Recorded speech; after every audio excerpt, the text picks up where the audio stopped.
Since the introduction of the property rating system that was introduced by Fannie Mae, there's been continuing problems with trying to figure out the absolute quality and condition rating for the subject property and comparable sales. The question is, how do you rate, how do you decide what constitutes a good quality or an average quality home? And what is the basis for that determination? And if you were asked to support or quantify that in some way, could you do it? As we look at some of the UA definitions for quality, most often we see your Q2, Q3, Q4, sometimes a Q5. But if you look at the definition, dwelling that meets or exceeds requirement of acceptable building codes. It oftentimes talks about the quality of the material and the workmanship and the finish, typically a stock or builder grade, with maybe some upgrades.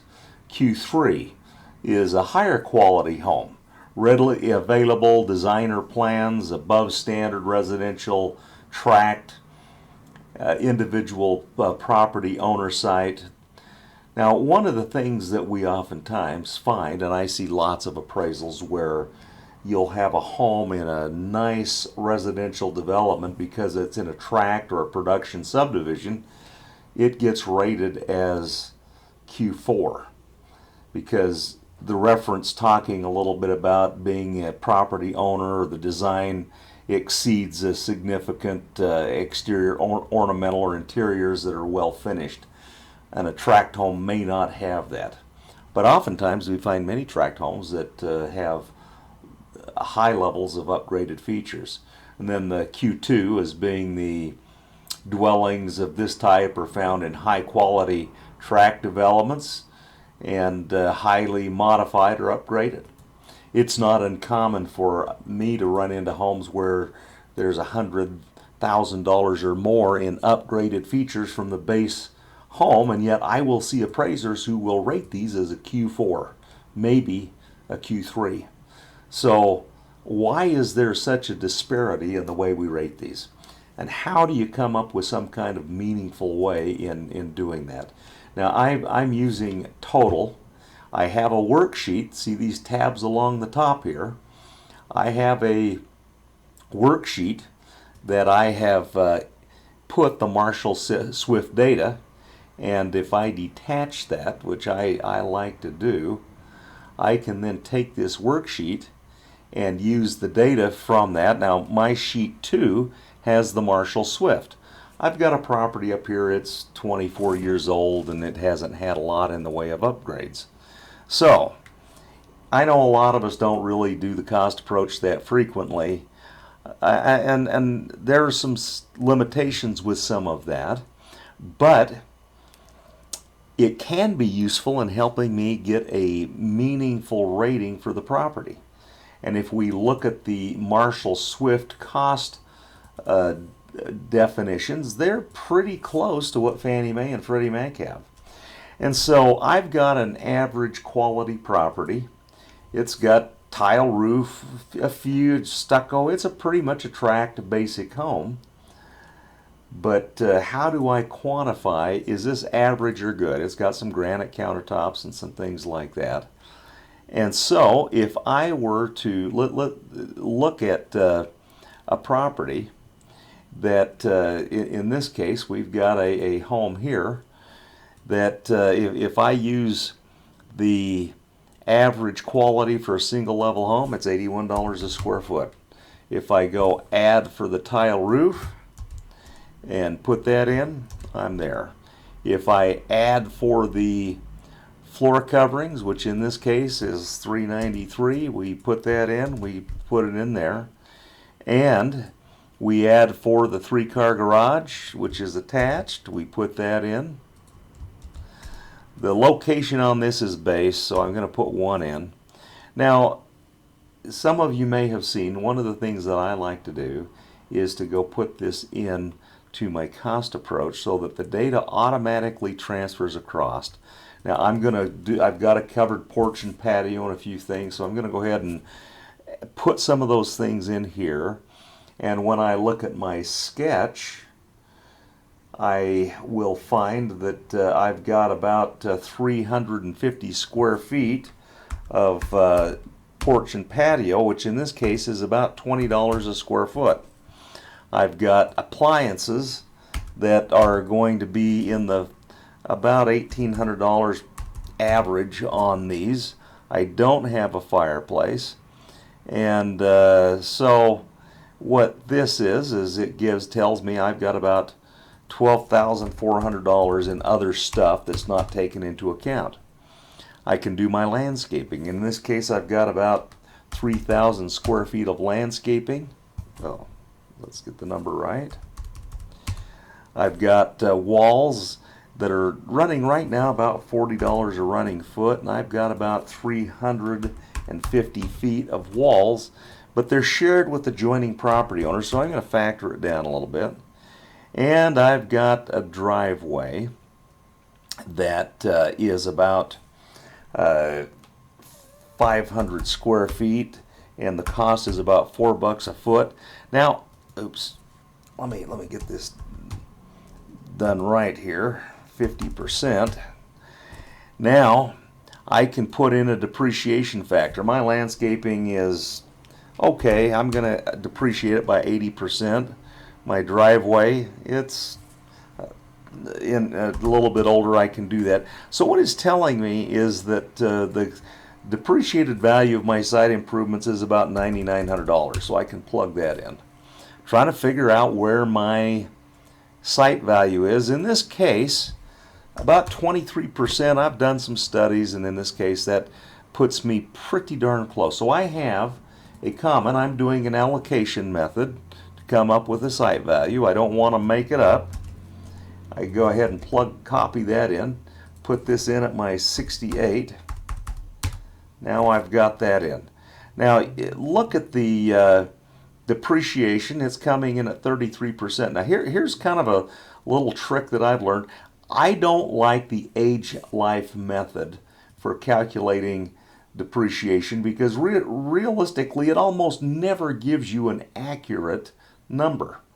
And so if I look at the method as outlined by USPAP, it says that obsolescence is the difference between replacement cost new and its present worth, which basically means you're backing into it. But I want to make sure that my obsolescence, when I calculate that, is what it ought to be. Now, for purposes of this illustration, I've calculated the obsolescence at 26%. The problem is it's using this age life method.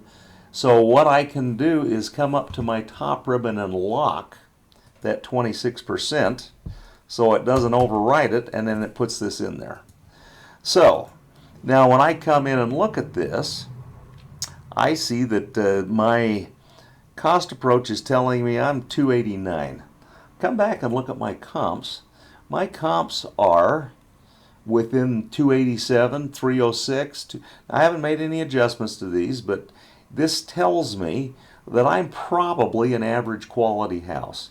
Now, the way I like to fine-tune some of this is that if I have a house that is kind of falls between the cracks between an average and good quality home, and one of the things that's interesting is you look at an 1,800 square foot home, base cost under Marshall Swift is 84.5.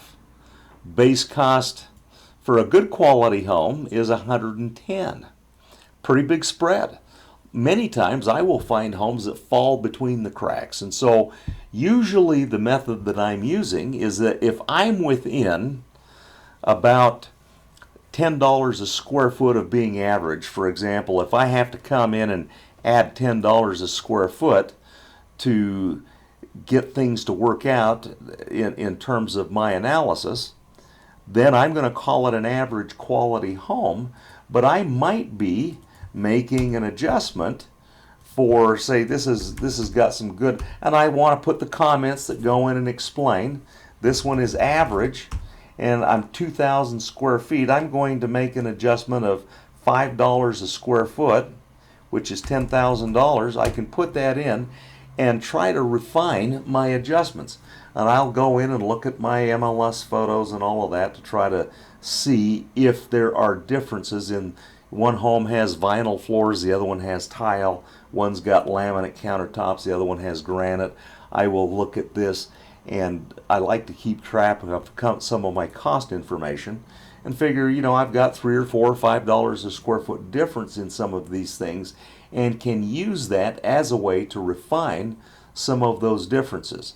I usually like to make quality adjustments more. So if this is a Q3, and I like to see these adjustments in excess of $10 to $15 a square foot, because as I look at my cost data, it tells me that that's probably what it ought to be.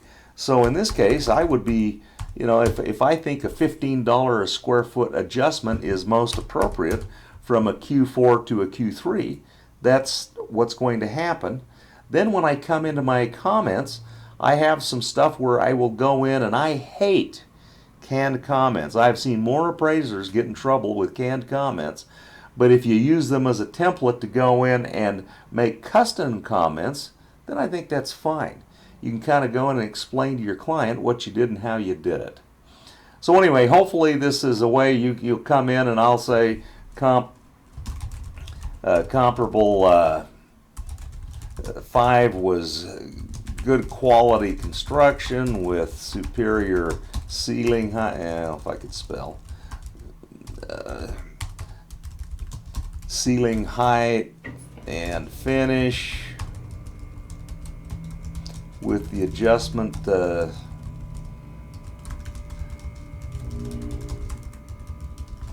then I can tell my client for a $30,000 quality adjustment. Now, there's all kinds of statistical tools out there that people like to use, and they're great. But the problem is it is hard to come up with reliable, consistent results using stats on quality and condition. So next time we're going to talk about how we can develop our adjustments for condition, but thought I would throw this out here as a way that you can go in and support the quality and condition, or the quality of your subject and your comparable sales. This is pretty quick. It usually takes a little more work to go in and do this, but this is just a quick overview on some ways that you might be able to use to develop adjustments for and support for your quality differences.